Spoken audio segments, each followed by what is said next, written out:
أعوذ بالله من الشيطان الرجيم بسم الله الرحمن الرحيم أقيموا الصلاة ولا تكونوا من المشركين آمنت بالله صدق الله مولانا العظيم وقال الله تبارك وتعالى في مقام آخر في شان حبيبه الكريم إن الله وملائكته يصلون على النبي يا أيها الذين آمنوا صلوا عليه وسلموا تسليما اللهم صل على سيدنا ونبينا وشفينا ومولانا محمد وعلى آله وأصحابه وبارك وسلم बंदे परवरदिगारम उम्मते अहमद नबी दोस्तदारे चारे यारम ताबे औलादे अली मजहबे हनफिया दारम मिल्लते हजरत खलील ज़ेरे साया गौसे आज़म खाक पाए हर वली आबे मिसल महबूब हक खल्की खुदा जैले खलक खादिम संदन जिन्नो मलक बलगल उला बिकमालिही नूरी हुजण जो ही निशान आया त रोशन थियो जहां चमकिया ज़मीनो आसमां कशफत दुजा बिजमालिही नूर आका दर असुल नूरी संदन सारो नसुल सीरत सूरत बेमिसल हसनत जमीउ खिसालिही इदरीस न जो गुलाम पढ़ंदो सलातो सलाम ही विरद सुबह शाम सल्लु अलैहि व आलिही इश्क़ मोहब्बत सां बुलंद आवाज़ सां पढ़ायो सल्लल्लाहु अलैका या रसूल अल्लाह वसल्लम अलैका या हबीब अल्लाह। मुझा निहायती वाजिबुल एहतराम अजीज दोस्तों भाइरों ए बुजुर्गो रब्बे दुल जलाल वल इकराम जी प्यारे कलाम मुक़द्दस कुरान करीम मां एक मुख्तसर आयत करीम अमा प्यारी जमात जे आडो हिन आजिज़ गुनहगार ज़र्रे बेमिक़दार तिलावत करण जी सआदत हासिल कई आ। अल्लाह जी ज़ात पा बरकात खां दुआ है त तिलावत कयल आयत करीम जो सही तर्जुमो बयान करण जी तौफ़ीक़ अता फरमाए। अल्लाह जी ज़ात असां सभिनी खे कुरान करीम के ॿुधण सम्झण इन जे मथां अमल करण जी तौफ़ीक़ अता फरमाए। दोस्तों अज़ीज़ो मुस्लमान भाइरो रब्बे ज़ुल जलाल वल इकराम जी ज़ात बा बरकात पंहिंजे पाक कलाम में इरशाद फरमायो। अल्लाह फरमायो अक़ीमुस्सलात वला तकूनू मिनल मुशरिकीन निमाल कायम कयो ऐं मुशरिकन मां न थियो। रब्बे ज़ुल जलाल वल इकराम जी ज़ात बा बरकात इन आयत करीम में निमाज़ पढ़ण जो हुकुम फरमायो ऐं शिरक खां मनो फरमाई। दोस्तों अज़ीज़ो मुस्लमान भाइरो निमाज़ हिकिड़ो अहिड़ो अमल आहे हिकिड़ो अहिड़ो कमु आहे जेको अल्लाह तबारक व तआला जी ज़ात बाबरकात पंहिंजे बाननि उन्हनि बाननि जे मथां जन ईमान आंदो आहे कलमो पढ़ियो आहे ला इलाहा इल्लल्लाह मुहम्मदुर रसूलुल्लाह सब जो सल्लल्लाहु अलैहि वसल्लम जे कलमो पढ़ियो वो चाहे बाबा मोमिन ईमान वारो आहे उन ईमान वारनि बाननि खे उन में मर्द भी अची विया त औरतूं भी अची वयूं रब्बे ज़ुल जलाल वल इकराम जी ज़ात बाबरकात उन्हनि ईमान वारनि बंदनि खे इरशाद तो फरमाए पियो अक़ीमुस्सलात निमाज़ खे क़ाइम कयो। दोस्तों निमाज़ छा है? निमाज़ इस्लाम जो ॿियो रुकन आहे। पहिरियों रुकन आहे कलमो शरीफ कलमा तय्यब या कलमा शहादत जेको असां पंहिंजे ज़बान ते पढ़ंदा आहियूं। जॾहिं को गैर मुस्लमान थींदो आहे अल्लाह जी ज़ात बाबरकात जे मथां ईमान आणींदो आहे त उनखे सभ खां पहिरियां कलमो पढ़ाइबो आहे। यानी कलमो जॾहिं वो पढ़ंदो त वो इस्लाम जे हल्के में दाख़िल थींदो उनखे मुस्लमान चइबो आहे। जेको कलमो पढ़ी इस्लाम के कबूल तो करे तो उन बाने जे मथां उन खां बाद में ॿिए नंबर ते जेको अहम फर्ज़ आहे ऐं इस्लाम जो जेको अहम रुकन आहे उहो निमाज़ आहे। जंहिं निमाज़ खे असां हल्को सम्झंदा आहियूं जंहिं निमाज़ खे असां अहमियत कोन ॾींदा आहियूं पर मुझा भा अल्लाह जी ज़ात बाबरकात इन निमाज़ जे कायम करण जे लाइ हिकु दफ़ो न ॿ दफ़ा न टे दफ़ा न 5 10 50 100 दफ़ा न बल्कि अल्लाह तबारक व तआला 750 दफ़ा कुरान करीम में निमाज़ जे कायम करण जो हुकुम कयो आहे। घणा दफ़ा 750 दफ़ा लफ्ज़ कहिड़ा अल्लाह फरमायो अक़ीमुस्सलात निमाज़ कायम कयो अक़ीमुस्सलात निमाज़ कायम कयो अक़ीमुस्सलात निमाज़ कायम कयो।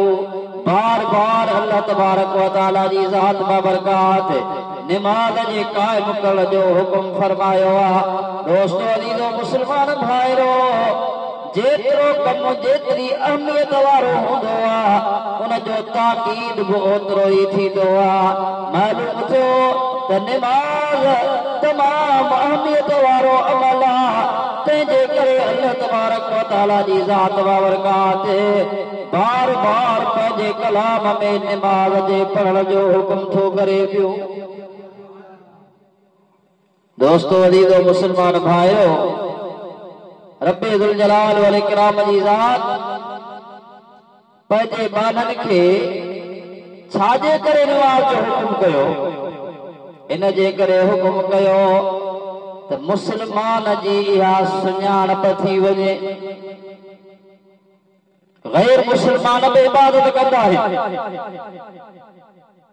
पर उहे कंहिंजी इबादत कंदा आहिनि कंहिंखे सजदो कंदा आहिनि अल्लाह खे न पर पंहिंजो हथरादू अल्लाह ठाहे पुत जे सूरत में उन पुतनि जी पूजा कंदा आहिनि। रब्बे ज़ुल जलाल वल इकराम जी ज़ात बाबरकात मुस्लमान ऐं काफ़िर जे विच में जेको फ़र्क़ कयो आहे उहो इहो कयो आहे त काफ़िर गैरुल्लाह खे सजदो कंदो आहे काफ़िर बुत खे सजदो कंदो आहे पर मुसलमान पंहिंजे हक़ीक़ी महबूद अल्लाह के सजदो करे। इहो फर्क़ आहे। दोस्तो अज़ीज़ो, महबूब जी ज़ात मां बरकात फरमायो आहे त निमाज़ छा आहे? अस्सलात इमादुद्दीन। निमाज़ छा आहे? दीन जो थंभो आहे। निमाज़ छा आहे बाबा? दीन जो थंभो। का बि इमारत ठहंदी आहे न, को तंबू लॻाइबो आहे त उन तंबूअ खे बीहारण जे लाइ उनखे थंभो ॾिबो आहे। ईअं न, काठी ॾिनी वेंदी आहे, अहिड़ी काठी, अहिड़ो लकिड़ो जेको विच खां ॾिबो आहे, पासनि सां ॾिबो आहे, उनखे छिके किलनि सां ॿधबो आहे, तॾहिं उहो तंबू बीहंदो आहे। अज़ीज़ दोस्तो, इस्लाम छा आहे? इस्लाम हिकिड़ी इमारत जे मिसाल आहे। ये इमारत या को तंबू, को खेमो बिना थंभ जे न बीहंदो आहे, ईअं बिना निमाज़ जे दीन बि न बीह सघंदो। रब्बे ज़ुल जलाल वल इकराम जे महबूब फरमायो त निमाज़ छा आहे? निमाज़ दीन जो थंभो आहे। अॻिते छा इरशाद फरमायाऊं? वमन अक़ामहा फ़क़द अक़ामद्दीन। जंहिं निमाज़ खे क़ाइम कयो उन जन दीन खे क़ाइम कयो। वमन हदमहा फ़क़द हदमद्दीन। पर जंहिं निमाज़ खे तर्क करे छॾियो, जंहिं निमाज़ जी परवाह न कई, निमाज़ न पढ़ी, उन जन दीन जे इमारत खे ड्राहे छॾियो। अस्तग़फिरुल्लाह। दोस्तो अज़ीज़ो, इन जे करे निमाज़ जी पाबंदी कई वई। निमाज़ पाबंदीअ सां पढ़जे। जॾहिं न क़यामत जो ॾींहुं थींदो त सभ खां पहिरियां ई अल्लाह तबारक व तआला निमाज़ जो सुवाल कंदो। बाक़ी ॻाल्हियूं बाद में, बाक़ी सवाल बाद में, बाक़ी पुछा बाद में, जेकॾहिं सभ खां पहिरियां पुछा थींदी त उहा निमाज़ जी हूंदी।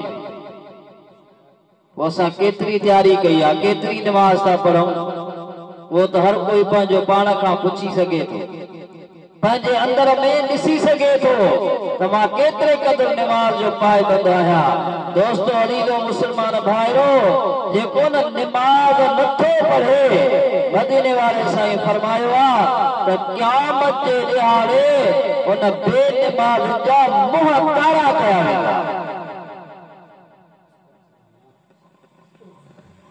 उन्हनि जे मुंहनि ते दागी घुमाई वेंदी ऐं उहे सुञाता वेंदा त ही उहे आहिनि जेके दुनिया में अल्लाह जो सजदो कोन कंदा। हुज़ूर जी ज़ात फरमायो त जेको न निमाज़ नथो पढ़े, मरी जॾहिं क़ब्र में पहुचंदो, अबा मरबो या हमेशह हिते रहबो। केतिरो बि वक़्तु इंसान ज़िंदह रहे न, एक ॾींहुं ज़रूर मौत ईंदो। मौत कंहिं कोन बख़्शरायो आहे। जे लख बरसा जीवे कोई, आखिर हिक दिन मरना। आब हयात जे पीवे कोई, आखिर हिक दिन मरना। भली लखें साल केर ज़िंदह रहे, पर हिकिड़े ॾींहुं मौत ईंदो, मरणो आहे। आबे हयात हिकिड़ो अहिड़ो पाणी आहे, जेकॾहिं कंहिंखे मुयसर थी वञे, मिली वञे ऐं उहो पाणी पीए त उनजी तमामु डिघी हयाती थी वञे, क़यामत ताईं ज़िंदह रहे। पर दोस्तो अज़ीज़ो मुस्लमान भाइरो, अहिड़े शख़्स जे मथां बि हिकु ॾींहुं मौत ज़रूर ईंदो। दुनिया में कंहिं ॿिए खे आबे हयात नसीब कोन थियो आहे, कहीं कोन पीतो आहे। रिवायत में अचे थो त हिकिड़ी शख़्सियत आहे जंहिंखे अल्लाह तबारक व तआला इहो आबे हयात नसीब कयो आहे, उहो आहे हज़रत ख्वाजा खिज़र। उनखे अल्लाह तबारक व तआला ज़िंदगी ॾिनी आहे, अञा ताईं ज़िंदा आहे, पर अल्लाह उनखे पर्दे में रखियो आहे। हर को उनखे कोन सुञाणे सघंदो आहे, उहो ज़िंदा आहे। ॿियो हज़रत ईसा नबी अलैहिस्सलाम, उहो बि सतें आसमान ते चौथे आसमान ते वेठो आहे, उहो बि ज़िंदा आहे। अली दोस्तो, पर उहो बि दुनिया में ईंदो जॾहिं क़यामत जो कुर्ब थींदो, क़यामत वेझी थींदी, दुनिया जे अंदरि फितनो फसाद मची वेंदो, कुफ्र खे ज़ोर थी वेंदो, त उन कुफ्र खे टोइण जे लाइ अल्लाह जी ज़ात बाबरकात हज़रत ईसा नबी खे दुनिया में मोकिलींदो, जेको आहे त अल्लाह जो नबी, पर जॾहिं दुनिया में ईंदो त महबूब जो कलमो पढ़ंदो, मदीने वारे साईं जो कलमो पढ़ंदो ऐं मदीने वारे साईं जे दीन जी तबलीग कंदो। अली दोस्तो, वो शादी कंदो, औलादी थींदो, दुनिया में हुकूमत कंदो, पर आखिरकार दुनिया मजा पर्दो कंदो, दुनिया खे छॾींदो। उन जे जनाज़े जी निमाज़ थींदी ऐं मदीने वारे जे गुंबद खज़रा में उनखे दफ़नायो वेंदो। अबा आहे त ज़िंदा, पर हिकु ॾींहुं ज़रूर दुनिया छॾींदो। मुरस्ते कयो त मौत हक़ीक़त आहे। तबारकल्लज़ी बियदिहिल मुल्क व हुवा अला कुल्लि शैइन क़दीर। बरकत वारी ज़ात अल्लाह जी आहे, जंहिंजे हथ में बादशाही आहे।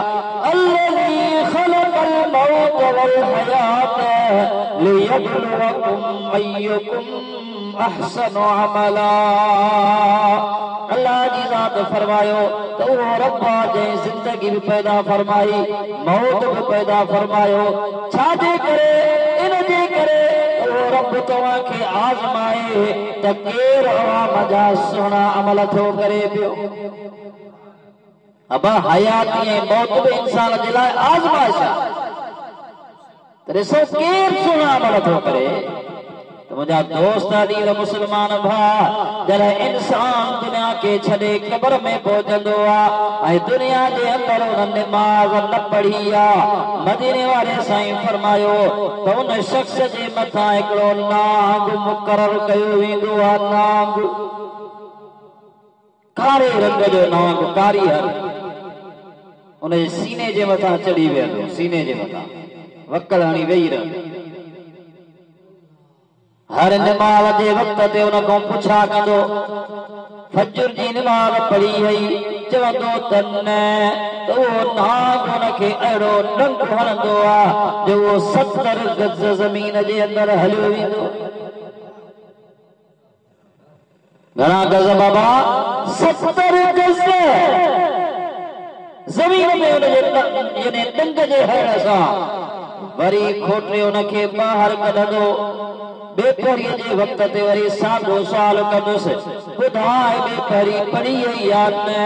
चवंदो त न। वरी उनखे अहिड़ो डंक हणंदो जो 70 गज वारी ज़मीन में हलियो वेंदो।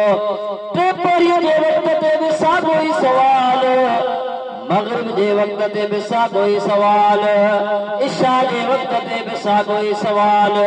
दोस्तो अदील मुसलमान भाइरो, क़यामत ताईं उनखे कब्र में इहो अज़ाब थींदो रहंदो। अल्लाह पंहिंजे पनाह में हा न, कब्र अहिड़ा भीड़ा ॾींदी, अहिड़ा भीड़ा ॾींदी। हदीस पाक में अचे थो त कब्र जा चारई पासा पाण में मिली वेंदा, सेरांदीअ खां, पेरांदीअ खां, सॼे खां, खॿे खां। महबूब जी ज़ात फरमायो त कब्र अहिड़ा भीड़ा ॾींदी आहे मैयत खे, जो मैयत जूं हिकिड़े पासे वारियूं पासरियूं ॿिए पासे ॾे हली वेंदियूं आहिनि। साईं फरमायो पंहिंजो आङुरियूं मुबारक हीअं हिक ॿिए में हीअं विझी करे फरमायो त हीअं हिकिड़े पासे वारी पासरातियूं ॿिए पासे हलियूं वेंदियूं। बेटा साहब रहमतुल्लाह अलैह जी ज़ात बाबरकात मंजर कशी फरमाई छाजी इन कब्र जे अज़ाब छा फरमाए बंदा पुछड़ा इन जो हीलो छत हाणी पियो न हलत हुई पाण सी भाव न की भाणी सौ करे सुमारी गई अलहद में आने पीड़े कब्र पा माल कदई जीअं सर अंदर घाणे वाका करे वातों निकरंदई जेका थज ॾिनी हई माणे पोइ मोए पुॼाणे सभु सचूं कंदे सैयद चवे अबा दुनिया में तो हर कोई कूड़ बदूड़ हणी पंहिंजी जान छॾाईंदो आहे पर उते कूड़ बदूड़ कोन हलंदा उते बहाना कोन हलंदा इन्हीअ जे करे मुंहिंजा मिठा भाउ इन ज़िंदगीअ खे गनीमत ॼाण घुर्जे गनीमत वॾा ई पसा क़ीमती आहे बारात जो ज़मानो जवानी जो ज़मानो बुढ़ाइप जो ज़मानो आखिरकार इंसान के वरी मौत बची तो पहुंचे दुनिया के छॾे थो पर दोस्तों ये जेको न इंसान जो गुलाब जे गुल जहिड़ो नाज़ुक बदन आहे वॻा वेस क़ीमती इंसान पंहिंजे जान ते ढके थो अल्लाह जंहिंखे जे भली पाए पर दोस्तों हकीकत इहा आहे त जॾहिं इंसान मरंदो आहे त भली क़ीमती वॻो जिस्म ते ढकियल हुजे गुस्ल ॾियण वारो उन कपिड़े खे लाहिण जी कोशिश कंदो आहे पर जेकॾहिं न लहंदो आहे त उनखे फाड़े उनजे जिस्म तां लाहींदो आहे ऐं लिबास कहिड़ो हूंदो अमीर हुजे गरीब हुजे शाह हुजे गधा हुजे मर्द हुजे औरत हुजे हिकिड़ो ई लिबास जेको अणसिबियल लिबास हूंदो आहे जंहिंखे कफन चइबो आहे इहो ई लिबास को बि आहे नसीब असांजे मुर्शिदन करीमन फरमायो शेर जे अंदाज़ में नाज़ुक तैदा है गुल बदन मिट्टी दे विच थी से दफन हाय तुंहिंजो जेको नाज़ुक बदन आहे गुलाब जे गुल जहिड़ो वो मिट्टीअ में दफन कयो वेंदो मिट्टीअ में पूरियो वेंदो नाज़ुक तैदा है गुल बदन मिट्टी दे विच थी से दफन पोशाक तैदी हिक कफन पोशाक तैदी हिक कफन होशियार थी ऐ बेखबर हरदम खुदा को याद कर उजड़ी दिल आबाद कर बुलबुल वांगे फरियाद कर होशियार थी है बेखबर आखिरत जो फिक्र रखणो आहे मुंहिंजा भाउ अहिड़ो अमल करणो आहे जंहिं अमल सां अल्लाह राज़ी थी अल्लाह जो हबीब राज़ी थे भई जहान मोचारा थी पवंदा पर मुंहिंजा मिठा भाउ अमल जी तौफ़ीक़ छो नथी मिले इन जे करे नथी मिले जो असांजी दिलि कटिजी वई आहे ख़राब थी वई आहे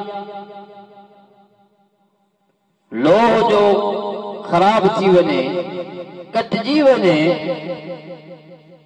त उनखे कीअं साफ़ कबो आहे उनखे लोह खे भट्टीअ में विझबो बाहि में विझबो बाहि में जॾहिं तपी ॻाढ़ो थी वेंदो तो उन तां कट लही वेंदी आहे।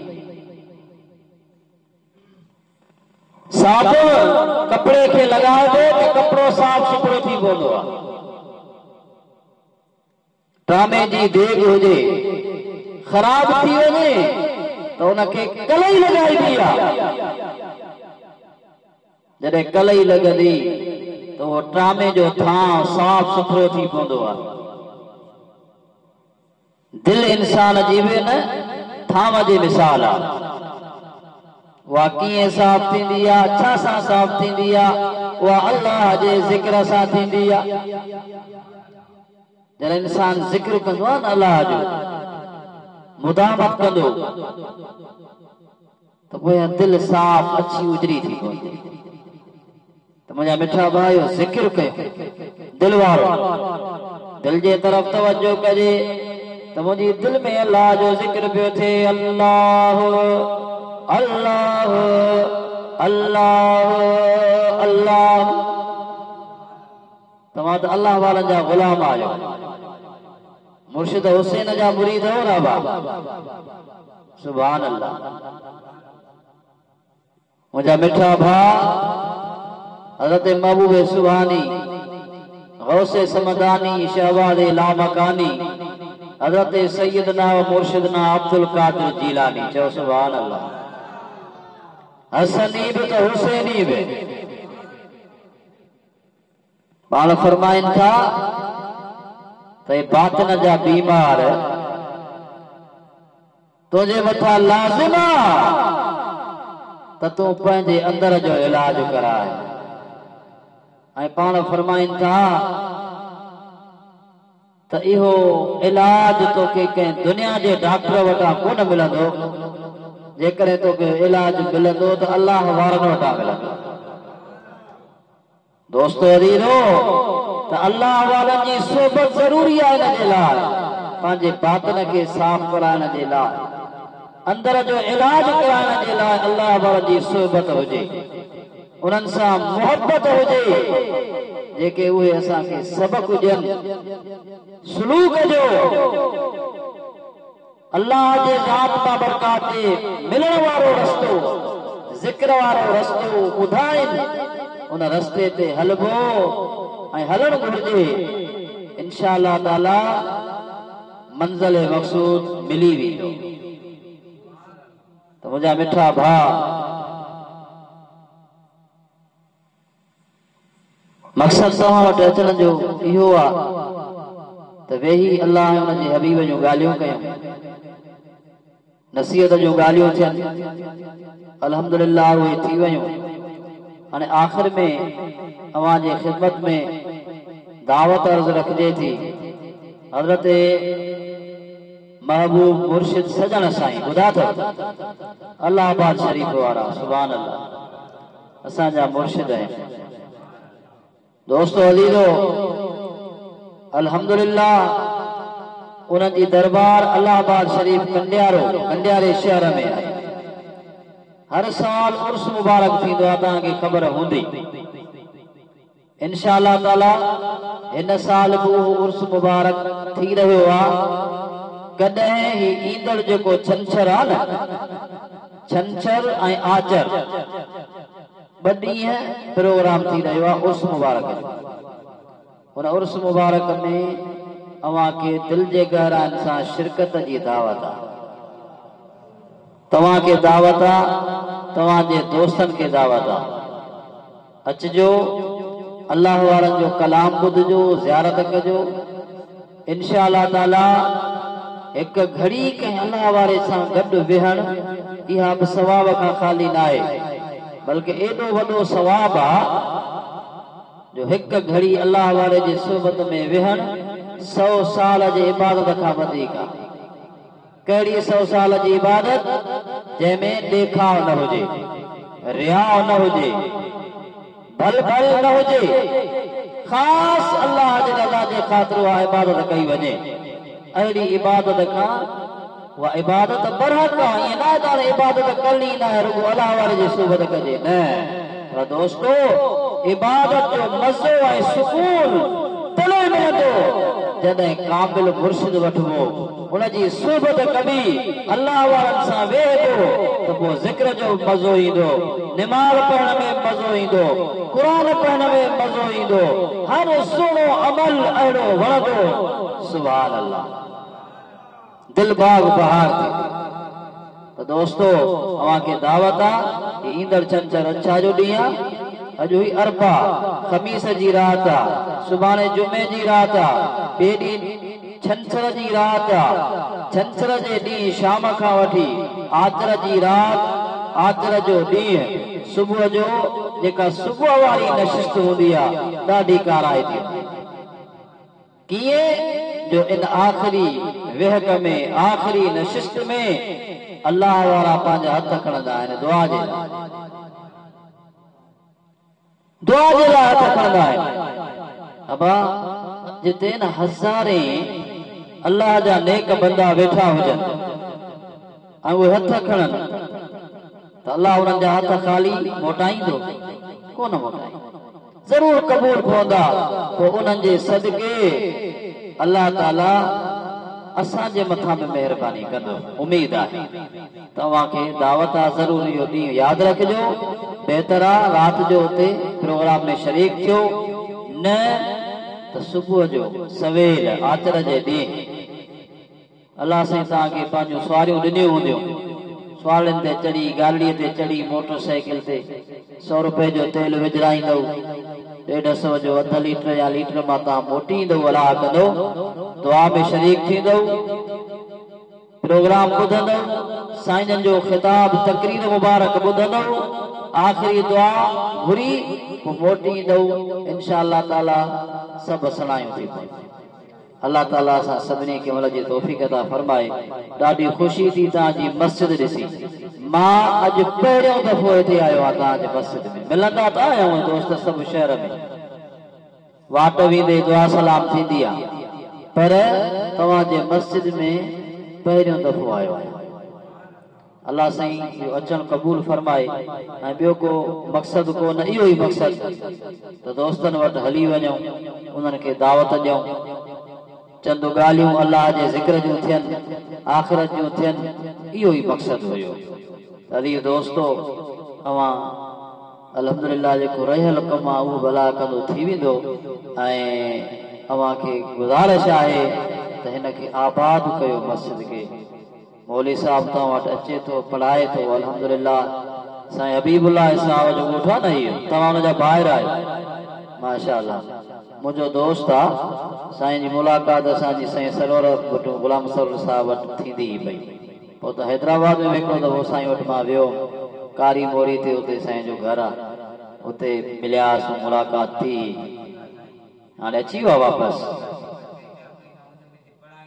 माशाअल्लाह माशाअल्लाह, ॾाढो सुठो, अल्लाह साईं वधाईंदुसि। इंशाअल्लाह ताला रंग लॻंदा साईं जे अचण सां, उमेद आहे।